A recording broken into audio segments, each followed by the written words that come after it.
Labvakar! Mokosīni, Oksfordi, Botfordi tie nav nekādi mošķi, bet gan apavu impērijas dalībnieki. Lai uzzinātu, kā tie izskatās, ielūkosimies modes vārnīcā un pie reizes noskaidrosim jaunākās apavu tendences.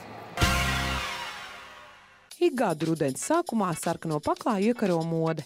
Starmešus posmē gozējas arī modernākie apavi. Novērojām vīriešu apavu modes skatēs met skatus ne tikai uz kurpēm, bet arī uz krāsainā zeķē stērptām kājām. Savukārt dāmas ar kāru aci lūkojas pēc jauna kurpju pāra, ko piepulcināt esošajam apavu pulkam. Vispār diezgan daudz, bet es neesmu saskaitījis. Varbūt ir kādi nemaz netik daudz.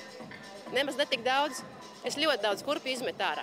Būtībā uz sezonu apmēram 5 pāri. Šī rudens tendences klasiskas kurpes ar nopuļotu purngalu un augstu stabilu papēdi. Tomēr galvenās atrakcijas notiek tieši ar materiāliem visās iespējamās krāsās, rakstos un materiālos. Zābaki gari, ļoti gari vai arī zemie botiljoni ar atlokiem, pušķīšiem vai šņorējami. Arī apavu modē pārspīlējama ārišķība un uzspēlēta seksapils. Noskumušos iepriecinās krāsaini apavi zili, lilā, zaļi vai rozā visiem dzīves gadījumiem. Neoficiāls pētījums liecina, aktīvas meitenes apavus nonēsājot ātrāk. Man nav svarīgi pietaupīt aksesuārus, un tā skaitā apavus un apģērbu, un diezgan traka man pa dzīvi iet un apavu plīst, kā traki.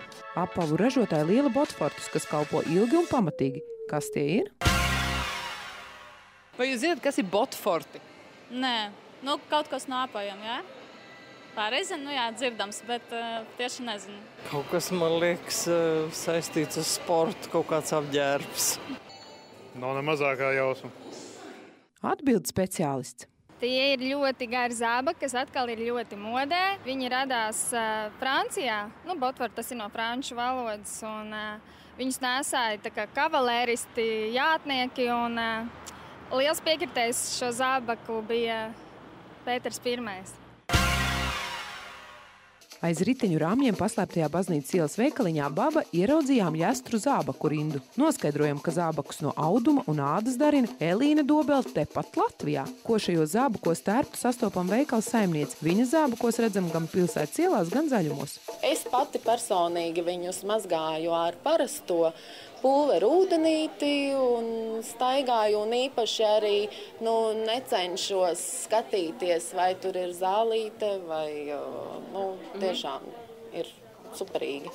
Zābaki ir funkcionāli ar oriģinālu dizainu. Otru tādu pašu pāri diezin vai atradīsiet, cena atbilstoša. Apavi maksā 90 lati. Zābakus novērtēs tie, kuriem cieņā oriģināls stils.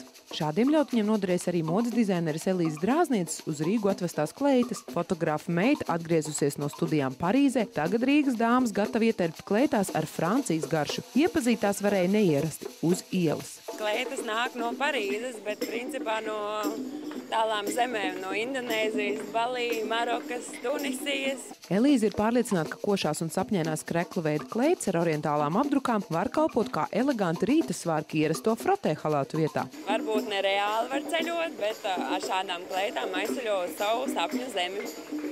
Un padara savu ikdienu krāšņā. Šī ir tikai viena no jaunās dāmas kleitu kolekcijām. Elīzei pašai mugurā cita stila kleita.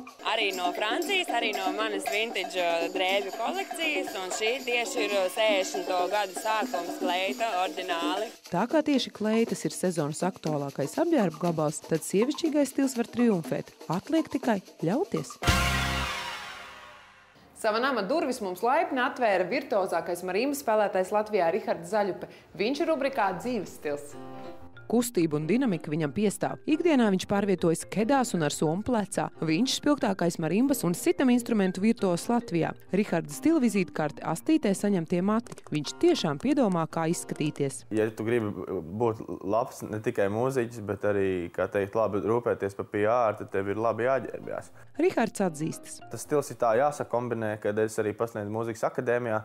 Tur tā īsti trenozenēs jau nevar aiziet. Mūziķis, kurš pats gludina savus kreklus, šī rudens koncertūras tērpu glabā ērtā somā, tajā ietilpst. Kārtīgas lapkots kurpes, lai vienmēr izskatās, ka viņas ir superīgi tīras. Koncertos svarīgs arī krekls. Tos izvēlēties esot tīrās mocības. Es esmu mēģinājis pēc visādas brandus, tur krūtos un ko. Īstenībā tie krekli ir tik nenormāli neērti. Viņas uz skatuves es nekad mūžā neizmantot, ja?